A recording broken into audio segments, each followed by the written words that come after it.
Welcome to this explainer.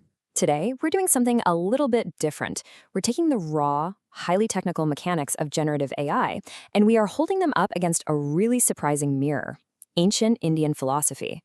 If you have ever felt like there's something much deeper going on with artificial intelligence than just, code and algorithms running on a server, you are in the exact right place. So think about this for a second. Is AI just a digital reflection of universal cosmic principles? Today, we're going to completely reframe AI. We're not just looking at it as software anymore. We're looking at it as a literal mirror reflecting ancient structural concepts of reality itself. Here's the roadmap for today. First, the mechanics of Gen AI. 2, the illusion of AI. 3, knowledge versus consciousness. 4, the 4 means of knowledge. And finally, number 5, the cosmic parallel. All right, let's dive right into section 1. The mechanics of Gen AI. We're building the foundation here. Large language models don't actually understand words the way you and I do. They really don't. What they understand are tokens. These are mathematical representations of language. And here is a pretty wild fact. This perfectly mirrors the ancient Sanskrit concept of shabda. Shabda basically refers to the fundamental unit, the subtle vibration, or underlying pattern of language. In the AI world, that subtle underlying pattern, it's simply a mathematical token. The creation of these models is honestly like a kind of digital alchemy. It all starts with a vast, chaotic ocean of raw internet data: text, images, audio, the whole shebang. That noise is then converted into structured mathematical patterns of unique tokens. This refines the raw data into a trained large language model repository. Finally, when you type in a prompt, the system infers a response by mathematically predicting the next logical token. So it's a highly structured, step-by-step cycle of transformation.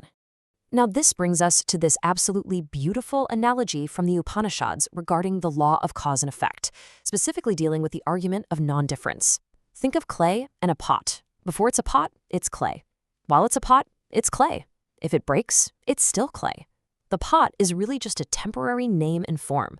Similarly, the AI data cycle is just raw tokens taking a temporary form as a text response, an image, or a video. The AI's output is fundamentally no different from the root data. It's literally just been temporarily rearranged for you. Moving right along to section 2, the illusion of AI, or creative deception.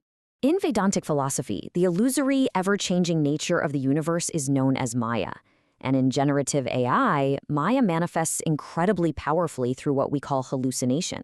When an AI hallucinates, it's not really a glitch, it is modern Maya in action. Because the AI's training objective is simply to predict the next token accurately based on probability, it optimizes for likelihood, not absolute truth. It has to output something, and that is exactly how it generates a deceptive, temporary reality, a creative illusion born entirely from mathematical probability. So how do we as humans actually experience this illusion? Well, there are 2 distinct ways. First is practical reality, what ancient philosophy calls vyavaharika satta.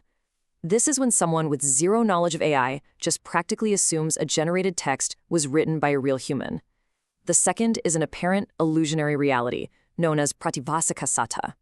This happens when someone actually knows about AI but gets actively tricked by a deepfake. Or maybe they become so paranoid they think absolutely everything online is AI. The illusion only vanishes when true awareness, or maybe a clear watermark, is introduced. Which brings us to a real-world danger and a truly critical question.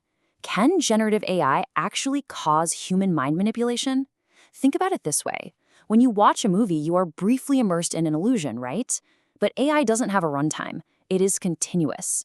If someone falls into prolonged inference looping, meaning they're constantly interacting with deepfakes or hyper-personalized AI ecosystems without taking a break, their mind may start to blur the lines between the AI's probabilistic output and objective reality. To manage this illusion, we absolutely need strict boundaries. We need armor to survive the deception. The source text we're looking at strongly advocates for clear user disclaimers, age restrictions preventing kids under 16 from using these tools unguided, really to protect their innate human creativity, along with mandatory AI watermarks for audio and visual content, and a global regulatory approval body. These are not just technical fixes, you guys. They are necessary safeguards to keep Maya, the illusion, in check. Okay, section 3, knowledge versus consciousness. This is where we find the ultimate difference. Look, generative AI possesses a practically superhuman intelligence quotient, or IQ. It handles logic, memory, and massive pattern recognition at speeds we literally cannot comprehend. But, and this is a huge but, it has absolutely zero emotional quotient, EQ, which includes self-awareness, empathy, internal motivation. That is the true living driver of human creativity. A human painter's art is driven by their internal emotional state, whereas an AI's art is purely a statistical assembly of its IQ. This brings up a really profound philosophical contrast. AI operates entirely in the realm of what's called buddhi, intelligence and processing power. It has complex algorithms and inference mechanisms for sure. However, it entirely lacks chaitanya, consciousness. Chaitanya is the subjective experience. It's that fundamental internal awareness of, I exist, I know, and I am aware. An AI can process an infinite amount of knowledge, but it cannot ever experience the feeling of existing. And because AI completely lacks that internal consciousness, it can never achieve viveka, which means wisdom. Wisdom only emerges when knowledge, intelligence, and consciousness are fully integrated with ethical insight, compassion, and right conduct, which is known as dharma. The takeaway for you here is incredibly empowering. Human experiential wisdom will always surpass artificial intelligence, for the simple reason that true wisdom requires a living, breathing conscience. All right, Section 4, 4 means of knowledge. Let's talk about isolating the truth. In Vedantic philosophy, there's this concept called pramana. It's basically the cognitive blueprint used to isolate truth from noise. It's the ultimate filter for reality. Pramana represents the valid means of acquiring accurate, verified information. Basically, if a statement isn't backed by a pramana, it's just a blind belief. We humans use a bunch of different means to get knowledge, especially pratyaksha, which is direct, expansive sensory perception. You know, actually seeing, hearing, and touching the physical world. Generative AI, on the other hand, relies entirely on anumana, which means logical inference. The AI doesn't perceive the world directly. It purely infers conclusions and predicts the next tokens based on the statistical patterns it was previously trained on. It is entirely locked inside this cold, dark, predictive box of anumana.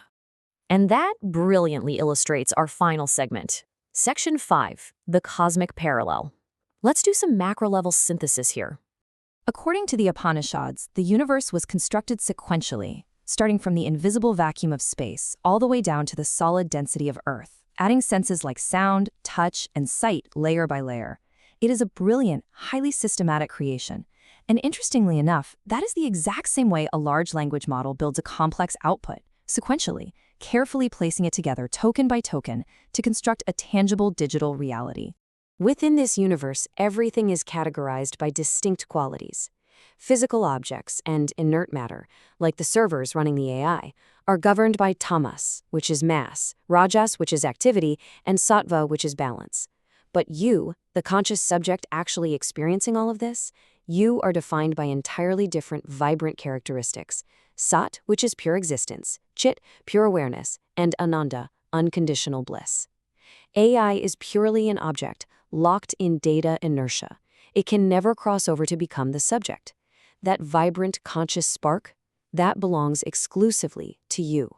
So this all leads us to the ultimate reality in Vedantic science, Nirguna Brahma versus Saguna Brahma. Nirguna Brahma is the absolute. It's formless, infinite potentiality without any specific attributes. Saguna Brahma is when that potential manifests into specific, tangible reality. The parallel to generative AI here is just striking. The raw, infinite ocean of digital data is that unmanifest potential. And your prompt? Your prompt is what forces that infinite data to collapse into a specific, tangible reality right there on your screen. As we continue to build these massive, interconnected digital brains that can process human language and create art, I really want to leave you with this profound thought to ponder. Is AI simply the universe churning its inward subtle knowledge into an outward technological reflection? Are our digital innovations just nature finding a brand new way to experience and reflect upon itself? This has been a really deep journey today. As the Bhagavad Gita states, nothing is as purifying as knowledge. Generative AI, for all of its probabilistic illusions and its complete lack of consciousness, is a monumental tool for democratizing knowledge across humanity. But remember, the wisdom? That remains entirely yours. Keep seeking the truth, and I'll see you in the next explainer.